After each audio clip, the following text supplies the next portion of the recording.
I like this wall right here. It's a convenient armrest. And it makes me look cool. 1 second, I gotta grab a mouse. This one just quit working. I thought you meant a live mouse. Bro just has live mice on deck. That's for if the drummer gets hungry.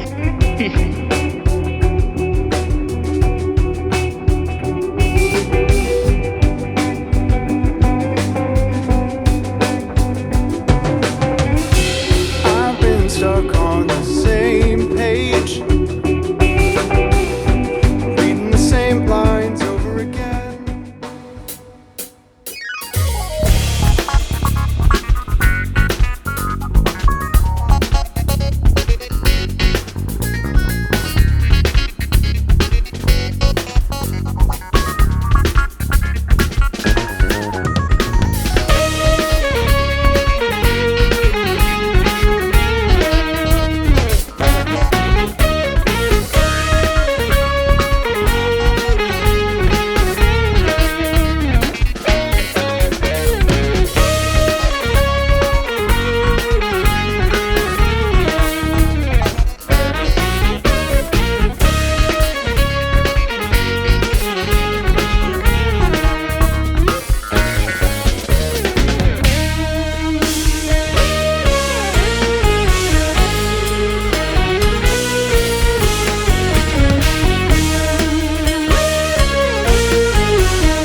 Overgrowth. How's it going? Okay. Yeah. We're good. Hanging out. Shoot. We're here at the Rocky Button with Overgrowth. And we went so late the night of the recording, it turned into, well, let's find you somewhere on the road. But here at the Rocky Button playing tonight, down in South Bend. How's it going, guys? Good. Doing great. Pretty Pretty well. Pretty good. Anything new since the last time we saw each other happening? The album dropped. Yeah. Album's Nice, out. congrats. Yeah. How's it feel to hand over your baby to the world? A long time coming. It was really satisfying, I think. Yeah, just put a lot of work into it, so we were really glad to finally get that out there. And there's been so many different variations of it, and we've gone through a couple different lineups of the band in the meantime. So it just it took a while to finally get it out there, but yeah, we're really proud of it. Is this mostly your focus on this band? Yeah, I originally started Overgrowth with literally a completely different band than what's in this room, but things shifted pretty quickly with that, and then I kind of ran into these guys maybe a couple months into that version of the project, and then they all came on at about the same time. I found them through just different means. I found AJ on Facebook. Instagram. Instagram. You messaged me on Mega. Instagram. Wow. I'm not gonna do that. These two I met through somebody who was in the band at the time. It was like an old buddy of mine from high school. Shout out to Brendan. He knew Devin through you and your brother. Yes. And so, yeah, just kind of all happened to work out. But from the past, you were mentioning this is kind of your special project for a different situation than the other bands you're in. Yeah, it's like, I try to bring a little bit of myself to all the projects I'm in, but Overgrowth is where I'm just I'm not holding back any of it. I'm just letting loose, and we're just, it's full on instrumental a lot of the time. Although at some point in the future, I do have some songs written that have some vocals and stuff too.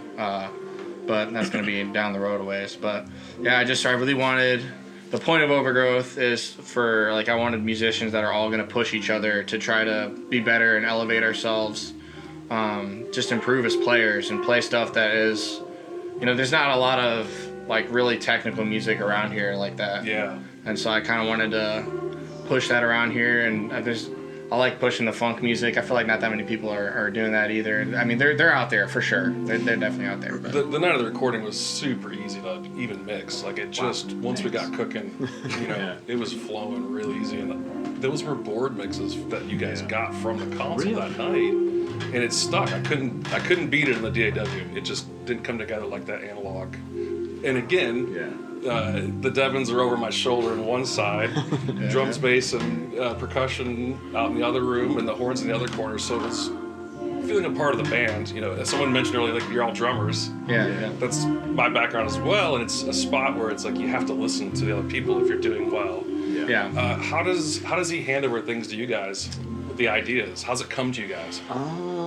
This dude's nuts. Yeah, it's a great way to put it. He will, from start to finish, have pretty much an entire song. I'll be like, dude, this is crazy. Where did you come up with all of this out of nowhere? And obviously, once it gets to us, there's a lot of iterating that happens. A lot of just things that get changed, and obviously we all have our own voice in terms of how we play.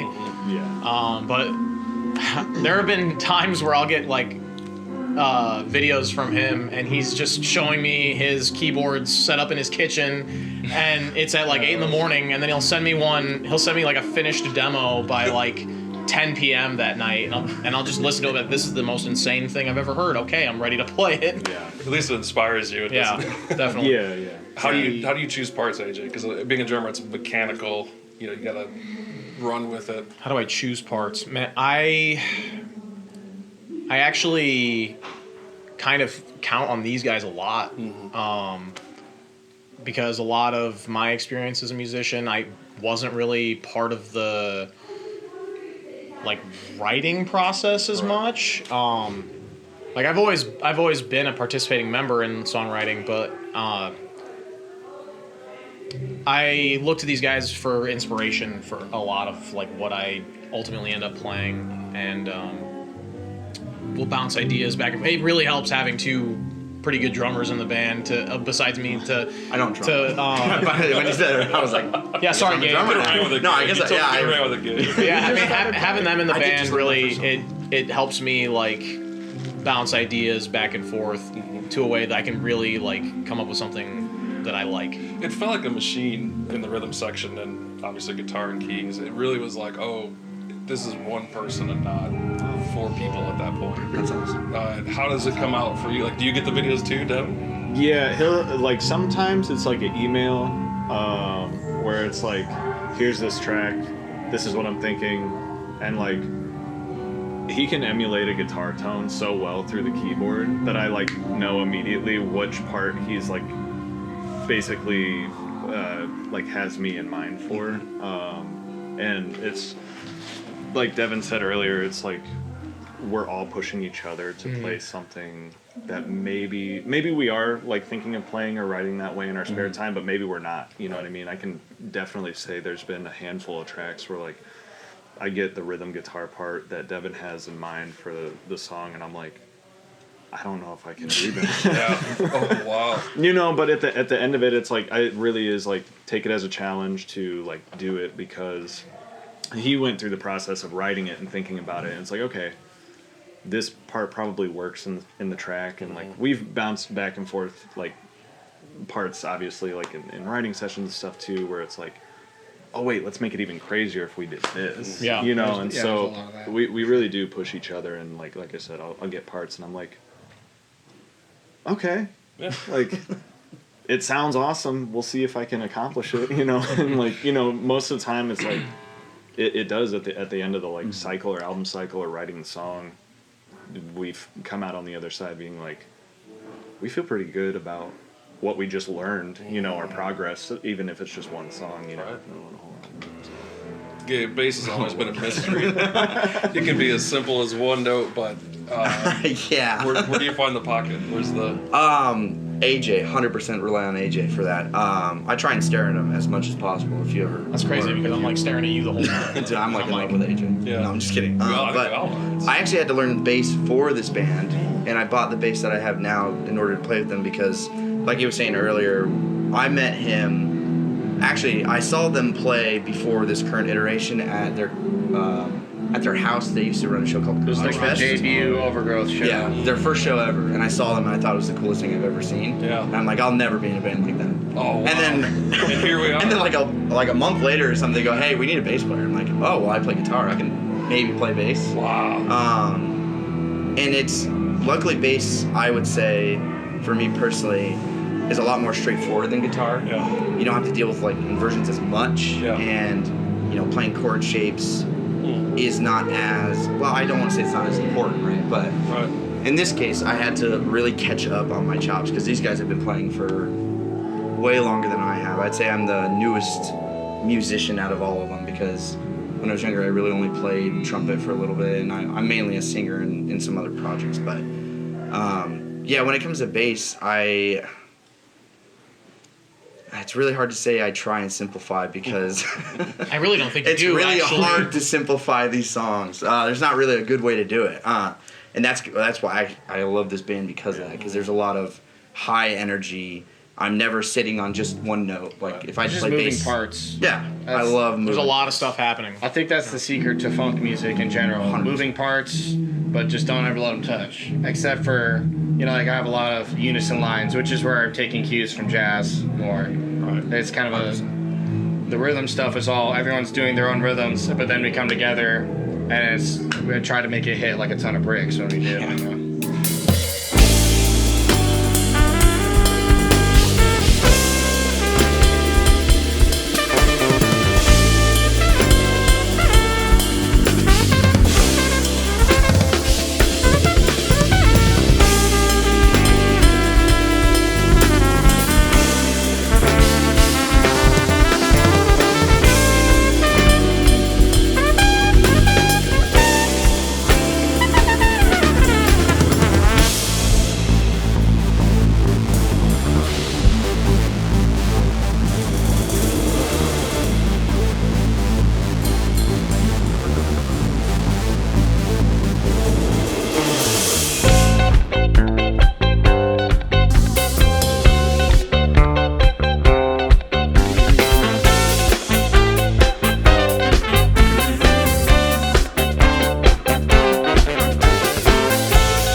when you start a show, obviously it's a non-vocalist band.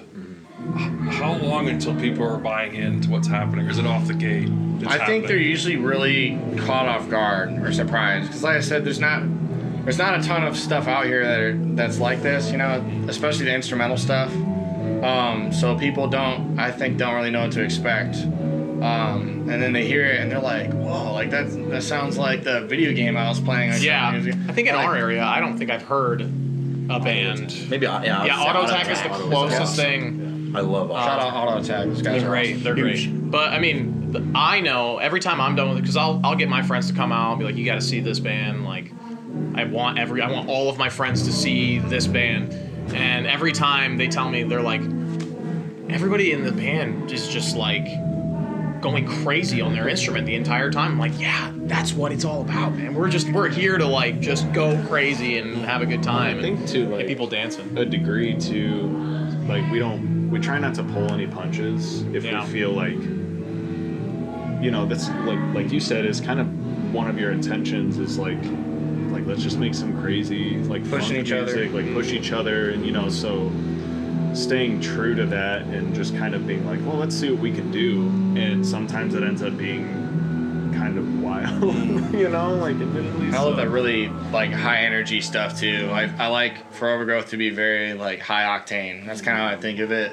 That's where a lot of like the fusion stuff comes in with Overgrowth, because like I grew up listening to a lot of different stuff, including a lot of metal, stuff like that. So there's definitely Definitely a lot of that going on. adaptations of that, and like 70s prog rock and stuff like that in our music that I like to really add in there and kind of like spice it up, because like we do play very funky stuff, but the first funk band that I ever heard was Rage Against the Machine, which is not just funk music. It's like punk rock and maybe some rap and you know, different stuff like that. So New metal. you know, I've always liked stuff that just smashes a bunch of stuff that I think is cool together. Yeah. And a lot of my inspiration for my writing comes from just my I've always been like really into comic books and video games. I'm just like kind of an all-around nerd, so I try to convey that through the music, and I think to some extent it's worked. Like where you can hear like that video game influence and stuff in there. Like a lot of Overgrowth is meant to be like very cinematic and encapsulating. It's like this song is like a car chase and like a high octane action movie from the 80s or something, you know. That's kind of like what Tough Luck was. But yeah, it's just it's fun for me to see what these guys do with the parts that I make, because usually I'll, like you said, like I'll make like a whole demo, and it's like the ADHD hyper focus superpower, you know, where like I'm not recording anything for a while, and then all of a sudden I'm like in my kitchen for like 2 days, and I mean literally in my kitchen, because I didn't have a studio for a while. And so like I was just set up next to the oven with my Nord and my Moog, and I was just making sounds like all day in between like cooking for the kids and stuff. And just it's usually like all at once. Like I'll just make like an entire song in like a day or two, and then I'll send to the guys and be like, okay, this is kind of what I have right now, but do whatever you want. And they'll bring their parts in, and they usually knock it out of the park and think of something even better than what I had originally thought of for them. So I can't wait to see it like 5 years from now. It's morphed into. I have Yeah, to tell you, I'm almost not even sure what it'll look it's so like. different from when it started. Oh, it's completely different. It's like it's a whole different thing now. The first show that he was at for Overgrowth, we played a mixture of all kinds of stuff. Like we had Terminal 2 was like the only one of like the funkier ones that was on there. We had 2 of our like jazzier songs that are gonna be on our next EP that we did at that show that have been around for like a long time. And we even had there was a rap group from Elkhart called 10%. We had them come up and we did like a whole song with them doing a cypher while we were playing like hip hop stuff in the background, which is kind of gonna come back for, you know, like next week. We're playing, a couple of us are playing with a rapper from Chicago, 95 Goldie. But yeah, we had them do like a rap cypher, and then we had Nikisha from Rebel Noir. We had her come up, and we did Overgrowth version of Awestruck at that show, which was like, yeah, just it was super fun, and it was like I was like super stoked because it was the first time getting any of my crazier thoughts out into the world, because I really love writing for Rebel Noir, but like Rebel Noir is very like held together like really strongly in a different way, and we're holding together behind her, you know, what her message is, which is amazing. But I was like, I want to write some stuff that's just really crazy and just throw it out there and see where it goes. There's no filter. Yeah, not at all. Instead of like, we're not like filtering what Devin's giving us. We're just dumping what else we can throw into the pot at the same time. Pretty much, yeah. Yeah.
Crash and Burned live?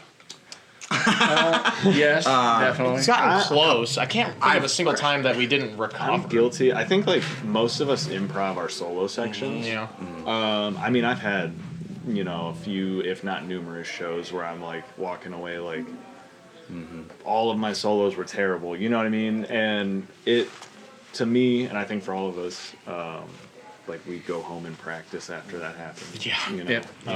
Where it's like, that's how we got to the parts that are on the record. Whereas like, okay, I came out way too hot at this part during this show, so when I'm writing my like part or recording my part for the record, I'll make sure to like keep that in mind or refine it a little bit or something like that. So you're back to the old school method of gigging it first to make sure Yes. it works. Oh yeah. Basically what Oh yeah. Yeah, because we've refined like structures from songs where like this went on a little too long. Most of these Like, songs yeah. on the record have been around for at least Wow. 2 years. Yeah. Some of them 3 years. Uh-huh. So, yeah, we tried to take our time to really get them to where we could record them organically with like live takes for the most part. Yeah. No Fly Zone in particular, like that song is completely One take. one take front to back, with us four and our aux percussion player Tim. Like we recorded that front to back and we left open the spaces for the horns to take their solos, but we recorded it all as one live take. That was a fun one. That was a fun way to do it. I really Yeah. enjoyed doing it. Still that way. impressed with how it came out, to be honest. Yeah. That one, It's it was extremely interesting good, because that's really the only one we did that way on the album. A lot of the album was us seeing what works. I think it's 'cause also the only song that we wrote like together, like fully together from the like ground start up. to finish. Yeah. we tend to Funk to write Funk in was groups one of of the- 3 when we're writing Yeah. songs together. Yeah. Because Funk to Funk we did That us was you three. three. Yeah. Yeah, it's been different in almost every song how it came together. It's kind of a ever changing thing, which is kind of what I like about it in a way because it keeps things fresh. There's no formula. I think part of that's because everyone is involved with other projects at the same time. So for sure. Do you find know. you figure things out on other sites and then come back to this and go, hey, something clicked while I was doing Oh, the definitely. Well, definitely, and Devin and I play together like 3 times a week. Yeah. Because we'll do like, well, not anymore because we're dividing our practices, but we would do Rebel Noir and Overgrowth on Sundays, City Sun on Wednesdays, and so like we're playing together like all the time, and so we're naturally getting tighter across the board in all 3 bands. And so that definitely helped us to improve our craft and figure out ways to work better together for Overgrowth for sure. I think I see all the guys at least twice a week. Yeah. Like and not sick of each other. Because we're in another band together. no, It's the no boys, drama. man. I still feel like I don't see them enough. Yeah, I was about to Honestly, say, yeah, they just yeah. only- So yeah, I mean, I ran out of I was seriously waiting to see who would break first. Yeah, I know, me too. So the album title?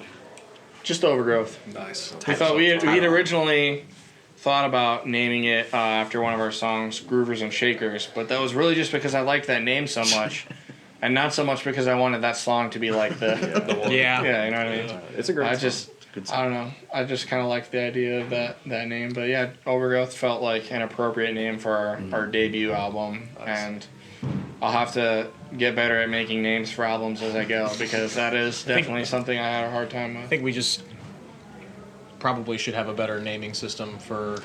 Yeah, a few lot of our things. songs are named after the first thing I saw when I was writing the song. Terminal 2, I wrote in Terminal 2 at an airport in Mexico. Yeah. Are we gonna talk about No Fly Zone? Yeah, I was about to say you can't not talk about that. No Fly Zone is I still don't know.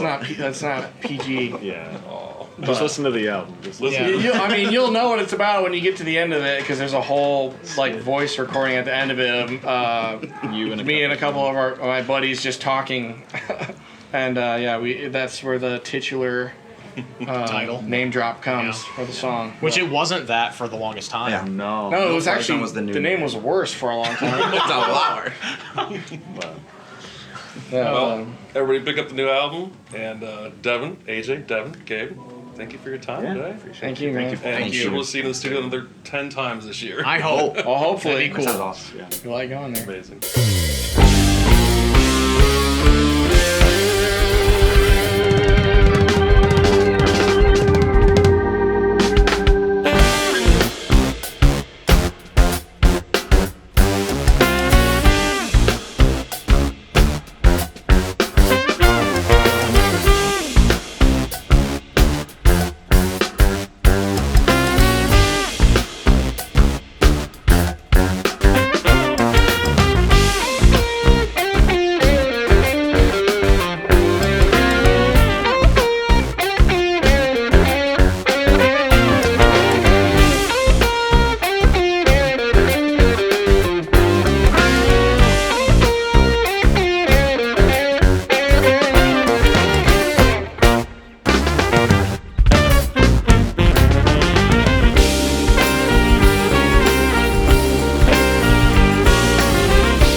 thanks so much for Thank you guys. Thank you, man. Taking time out of your Coming out nights. here. Hey, these guys are awesome, and it's so easy now. Yeah. The team feel, it's like we've talked about, it's like putting a band back together. Yeah. Because I have to trust the drummer and the bass player, and it's taken so much weight off me. Yeah. And I'm even sure, yeah. Logan brought his friend Sean to us, and she had done photography. So last week was Kalashi. Yeah. Oh yeah. Mind blowing. Like, yeah. what the fuck is going on? And she coached him because he was like, I'm an introvert. We're like, yeah, all of us are. Yeah. There's no reason we should be doing this. No. Hey, man. That's like part of it too, where we're like, stage banter. Let's just one song after another. Yeah, just No. play. Don't let the energy die, especially on this stuff. Right. It's like, Yeah. it's like a movie the whole time. I think the closest we've come to crashing and burning was When we tried to just. well, it was because we will play shows. We'll play for like 2 hours, and we're trying to play such high energy the whole time. I know. That once we get to the second half of the set, we're slowly burning out. We're like, oh, There's trying to keep it up. There's a close friend band that I worked for that did the same thing, and Boss Man liked it when things crash and burn because people remember those shows. Yeah. Cymbal stand falls over, just go out and fix it. Yeah. Like that's part of. I remember That's night not music. Yeah. So thanks for carrying on that tradition and putting in so much damn work. That's fun, man. That's the fun part. Yeah. That's something that's gonna make all this fun. Yeah. That's what makes it work, man. Well, break a leg tonight. As Courtney says, don't suck. Yeah. For real. That's always the goal. Thank you guys so much for Yeah, coming out. absolutely. Taking you guys the time to come out here. We'll send you the guys the cut, and I think you're in possibly 2 weeks. Right on. 2 weeks, Logan? I Maybe 3. don't know. You tell me. Because King Garbage. 2 weeks. It's 2 weeks. If it's 3 weeks, it's 3. Possibly